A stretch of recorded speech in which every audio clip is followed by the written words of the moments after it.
Destino.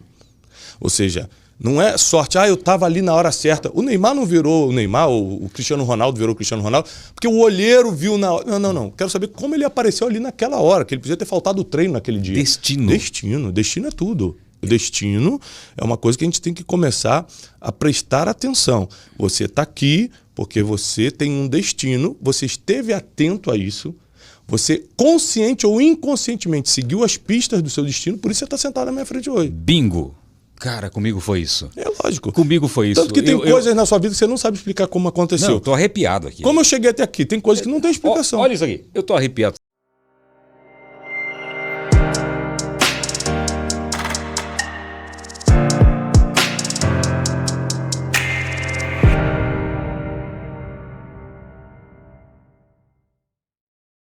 E o que o teólogo faz? Ele explica a vida na ótica bíblica. Isso eu acho que é a forma mais simples de você entender o que é um Ele teólogo. explica a vida pela ótica bíblica. Ok.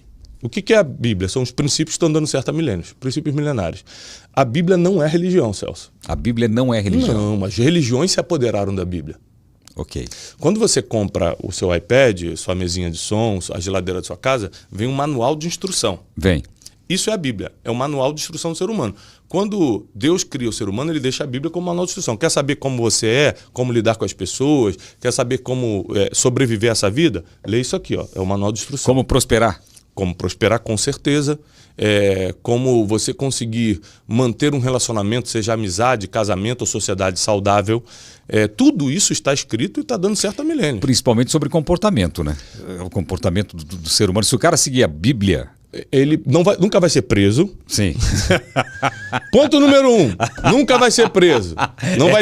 Essa é muito boa. Não vai ter jail time. Não vai passar tempo na prisão. Mas, por exemplo, tem muitos que são presos e depois recorrem à Bíblia. Não, mas aí a gente tem que lembrar que o ser não recorre à Bíblia às vezes, recorre à religião. A gente tem que separar isso aqui. Entendi. Porque quando você está em desespero, você recorre a qualquer coisa. E geralmente o que está disponível gratuitamente é a religião. Mas, na verdade, essa pessoa, ela pegaria qualquer coisa que aparecesse que ela quer sair do desespero. É por isso que muita gente que se faz de religioso machuca muitos outros. Se aproveita de outros. Porque, na verdade, ele no desespero entrou naquele caminho que trouxe certo alívio e ele vai usar isso como poder sobre outras pessoas. Tem muito hoje que pessoas que se aproveitam disso, encontram pessoas fragilizadas... Não. Em qualquer situação. A maioria das pessoas estão fragilizadas. É porque quem não vai para a religião vai para outra coisa. Por exemplo, um bilionário. Ok. Ele fala, eu não vou me entregar na religião não, mas ele se entrega na prostituição, por exemplo. Ele pega o dinheiro, contrata as prostitutas mais caras, ou vai para as drogas. Ou seja, todo mundo vai para algum lugar, porque todos estamos fragilizados. Não existe pessoa forte o suficiente. Então, ou você vai para os remédios, para as drogas, para o álcool, para a religião, que é o menos pior, vamos dizer assim, né? Ou para qualquer outra coisa que te tire da realidade ou diminua a sua dor. Essa é a tendência do ser humano.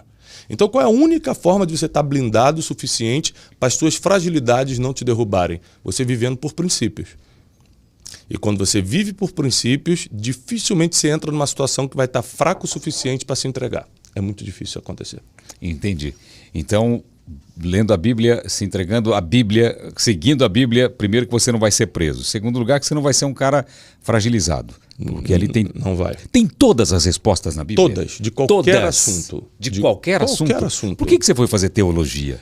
Eu venho de uma linhagem da teologia. Meu pai era oficial da Marinha e também cristão, né, de raiz evangélica, batista, e tinha teologia na vida dele, né? Meu avô, mesma coisa, era militar, mas também era batista, pastor batista.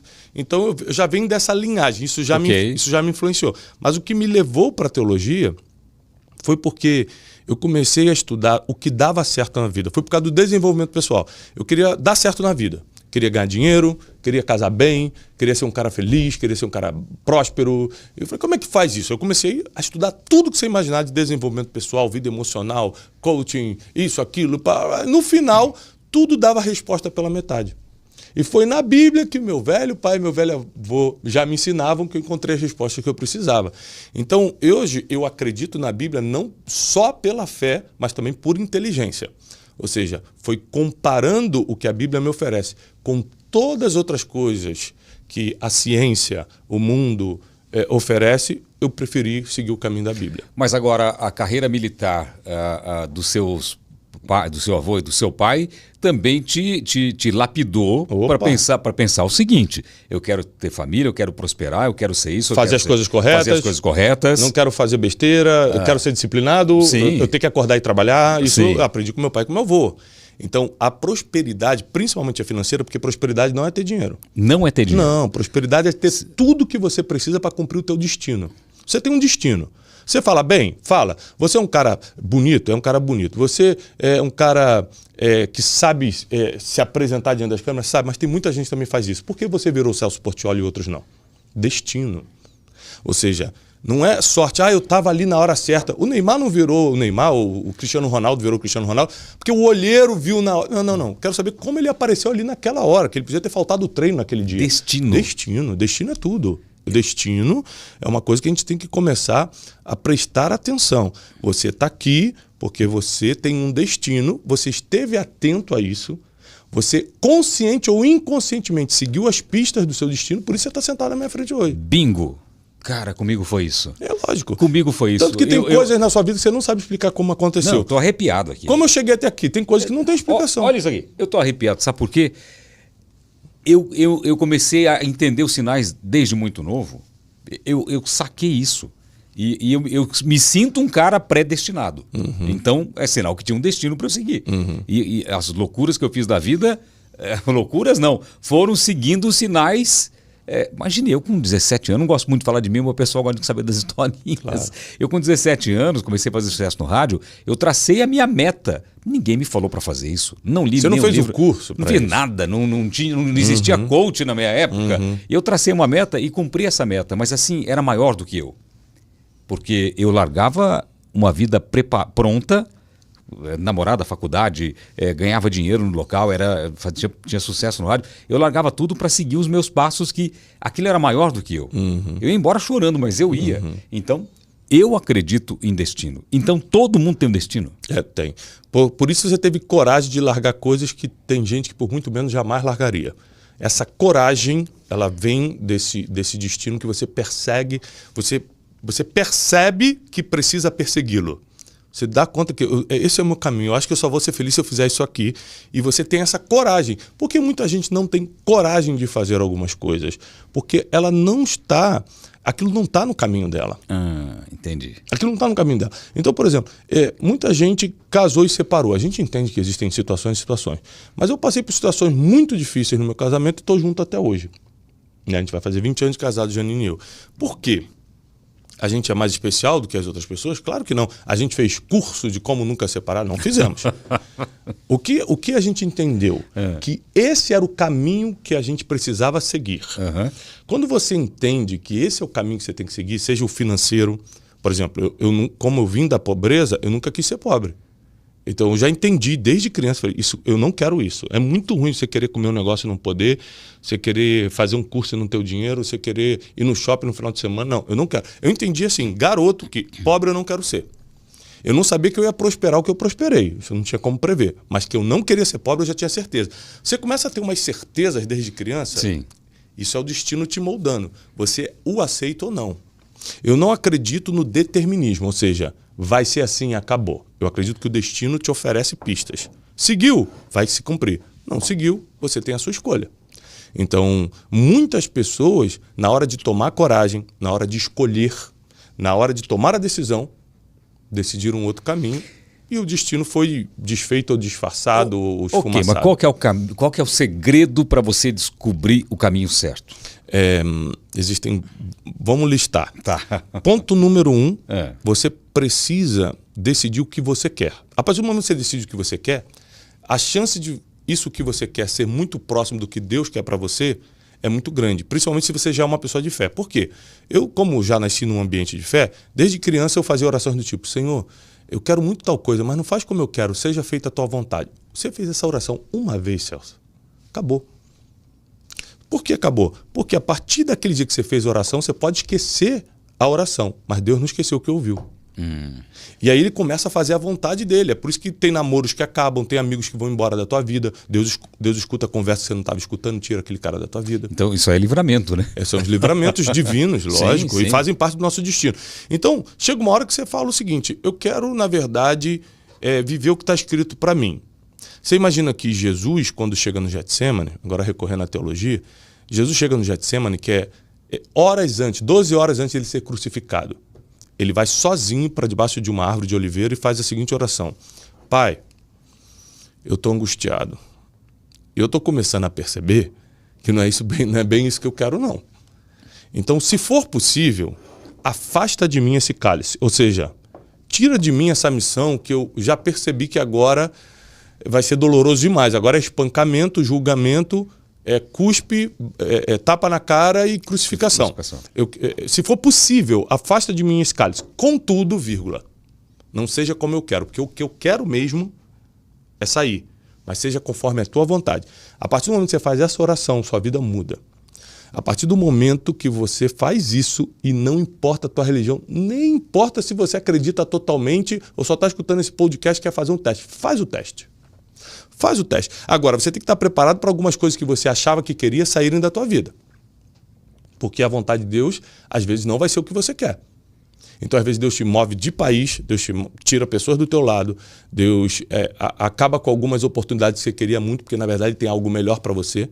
Quando eu quebrei há 10 anos, eu chutei a parede e falei, Deus não existe. Você quebrou? Não, mas quebrei... Financeiramente? Financeiramente e emocionalmente. Entrei numa depressão. Mas quando eu digo quebrei, é quebrar de verdade, né? Pessoa que passa dificuldade financeira, estou quebrado. Está triste, muito triste, fala, estou em depressão. Não. Eu estou falando de um nível de humilhação, de gente ligando, te ameaçando. Eu estou falando de um nível assim, de não saber o que ia comer no outro dia. Uhum. E eu era empresário de turismo, né? Porque eu quebrei. Então eu já tinha experimentado algumas coisas boas. E pior do que você não ter nada é você ter tido e perder. Por causa da comparação mental, é muito forte. Você fica numa confusão emocional tão grande. Subir é legal, descer é terrível. É terrível. E eu lembro de ter feito essa oração, de falar o seguinte, ó, até aqui eu acho que eu tentei do meu jeito. Mas a partir de agora, seja conforme a tua vontade. E Deus mudou completamente minha vida. Ou seja, ele me deu caminhos completamente diferentes do que eu imaginava. Ele começou a me colocar para falar em público. Eu não imaginava isso. Eu queria estar atrás de uma mesa. Eu era agente de viagem, adorava fazer isso. Para mim, esse era o meu caminho. Ele falou, não, mas não foi isso que eu projetei para você. Eu queria que você falasse em público. Eu quero que você escreva um livro. Eu escrevi um livro, mas eu repeti a 4ª série 2 vezes. Mas para terminar o 2º grau teve que ser de supletivo. Como é que eu vou escrever um livro? Então, a gente sempre quer julgar a vontade de Deus de acordo com as nossas capacidades e limitações. E não é assim que funciona. Então, é por isso que a Bíblia diz que nós vivemos pela fé, porque não é pelo que a gente vê, é pelo que a gente acredita. Se fosse pelo que a gente vê, você pega a tua vida há 30, 35 anos atrás, você não conseguiria enxergar o que você está vivendo hoje. Porque não dá para ver certas coisas, mas você consegue acreditar. Você consegue falar assim, quem sabe? E isso é a fé, a certeza das coisas que você ainda não conseguiu ver. Exatamente. Então, uma oração pode mudar uma vida. Pode, e a gente não pode confundir também que... Tem Mas não é, peraí, só corrigindo, não é uma oração. É quando você coloca tudo na mão de Deus e as decisões através dele, não é verdade? Uma oração. Se eu fizer uma oração pedindo o melhor para mim, mas não colocar nas mãos de Deus... Não está certo. O que está escrito sobre isso que você está falando? Por isso que eu falo que a Bíblia tem resposta para tudo. Tiago, capítulo 4. Livro do apóstolo Tiago, capítulo 4. Pedis e não recebeis porque pedis mal. Você pede para os seus próprios interesses, para os seus próprios prazeres. Ai, Deus, eu queria tanto uma Ferrari. Qual é o interesse? Que tipo de oração é essa, sabe? Que é uma Ferrari, não tem problema não. Trabalha e compra. Não vai perturbar Deus com um negócio desse. Ou seja, as orações que são atendidas são orações com propósito. Qual o propósito disso que você está pedindo? E depois que a gente vira pai, eu sou pai de 4 filhos. 4 filhos? 4. Eu e o Janine temos 4 filhos. Você entende muito mais Deus. Por quê? Tem coisas que meu filho me pede e eu digo não é porque eu não o amo. E não é porque eu não quero dar. É porque não é a hora, não é o tempo. Pai, me dá chocolate, são 11h30 da manhã. Se eu der chocolate, o que custa dar um chocolate? Ele não vai almoçar. Então não tem como, eu tenho que dizer não. Meu filho de 12 anos falou, pai, me dá um carro. Eu falei, meu sonho, filho, é te dar um carro, mas não está no tempo. Se eu te der um carro agora, você vai ser preso, porque não pode dirigir antes dos 18. Então, tem não de Deus que é para nos preservar, que não é a hora, não é o tempo. Meu pai me disse um não que mudou tudo na minha vida. Eu pedi para ele uma moto, quando eu tinha 15 anos. Eu morava na divisa com o Paraguai, e no Paraguai tinha aquelas motinhas que demorou muito tempo para chegar aqui, porque o Paraguai era ligado muito com a China, então tinha muita coisa lá. Eu pedi na empresa dele tinha uma motinho que não tinha embreagem, era só trocar a marcha. Eu falei, pai, me dá uma moto. Eu gostava de moto. Ele virou para mim e falou assim, se eu não gostasse de você, eu dava. Eu nunca mais pedi moto e nunca mais tive vontade de ter uma moto. Nossa. Porque eu entendi. Você tinha que idade? Eu tinha 15 anos. Então você vê, há 75 anos atrás, mais ou menos, já tinha moto no Paraguai. Você vê como é que o Paraguai é evoluído. Você quer fazer bullying, você vai sofrer comigo agora. Você tá falando com o rei do bullying. Mas realmente era antigamente. Quantos anos? 41 anos. Imagina, eu nunca mais tive vontade de ter moto, nada. Então foi um não de um pai. E meu pai não era muito religioso, assim. Não era muito... Era um cara muito correto. Aliás, um dos mais corretos que eu conheci. Mas eu não lembro de ter encontrado meu pai lendo uma Bíblia. Ele ia na igreja com a minha mãe, normalmente, mas não era... Era um cara reto, mas eu não lembro dele. Tanto é que eu demorei, né? Minha mãe é muito... Ela tem uma fé inabalável, a minha mãe. É um negócio fora do comum. Eu acho que a minha fé veio mais da parte da minha mãe do que do meu pai. Mas a sabedoria dele era incrível. Era um negócio que, imagina, uma resposta dessa mudou muita coisa na minha vida. Evitou o quê?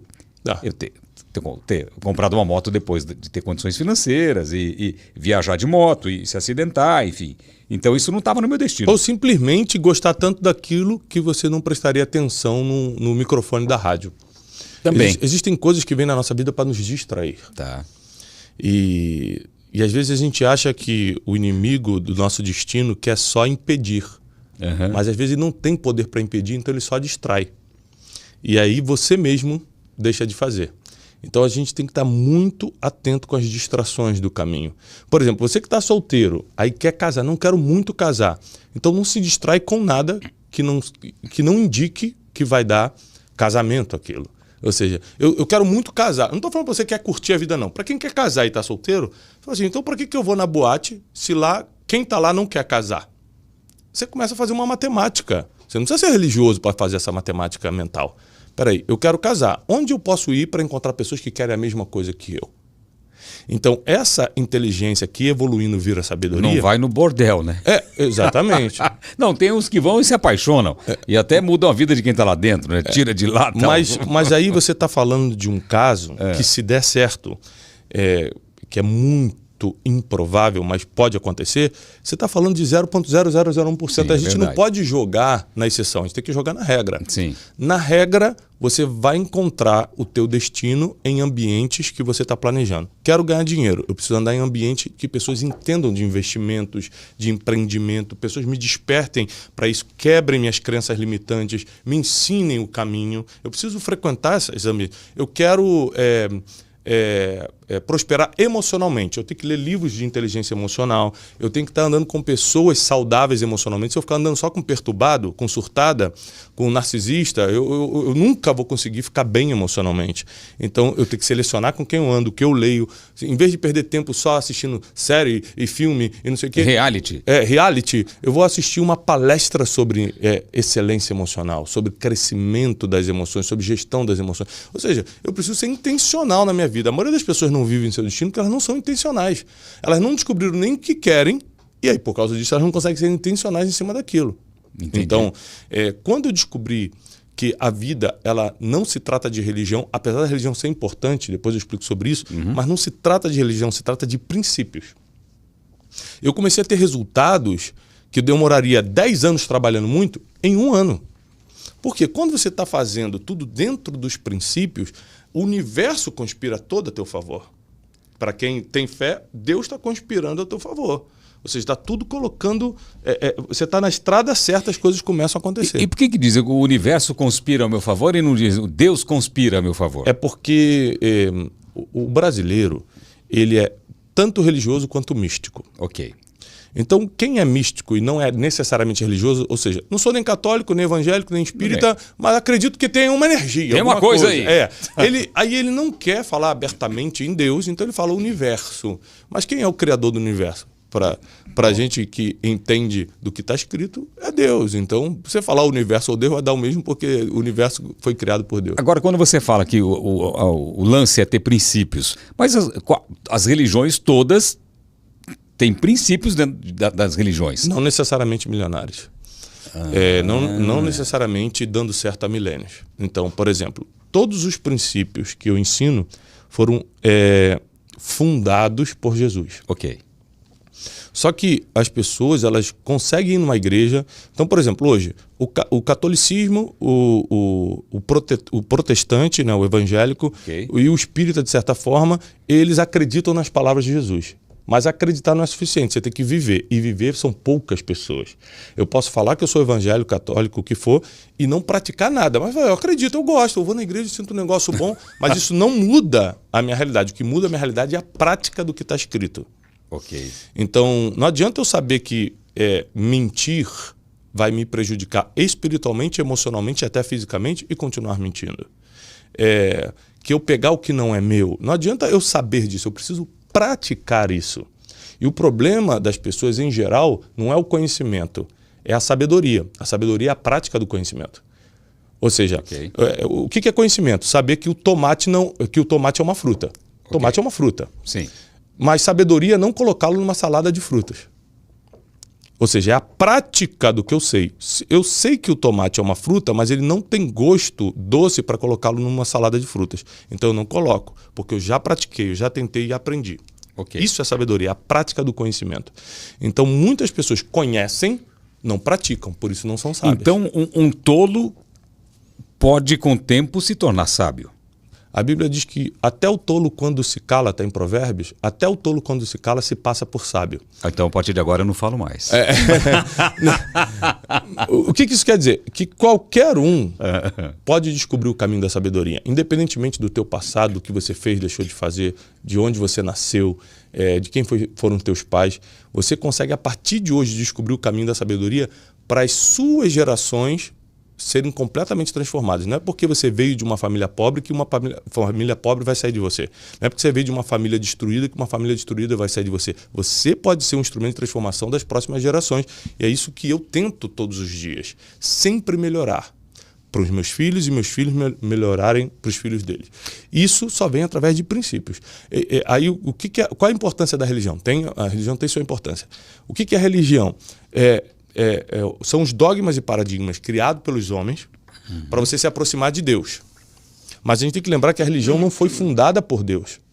Ela foi fundada pelos homens, qualquer religião. Cristianismo, judaísmo, qualquer religião foi fundada pelos homens. Então, são dogmas e paradigmas que foram fundados pelos homens para que a gente se aproxime de Deus. Ok. Mas só que tudo que foi criado pelo homem vai criar somente a letra. E o apóstolo Paulo diz que a letra por si só mata, mas o espírito vivifica. Então não adianta eu só conhecer se eu não buscar realmente a espiritualidade. Qual a diferença de religiosidade para espiritualidade? A religião é eu saber tudo que eu tenho que fazer.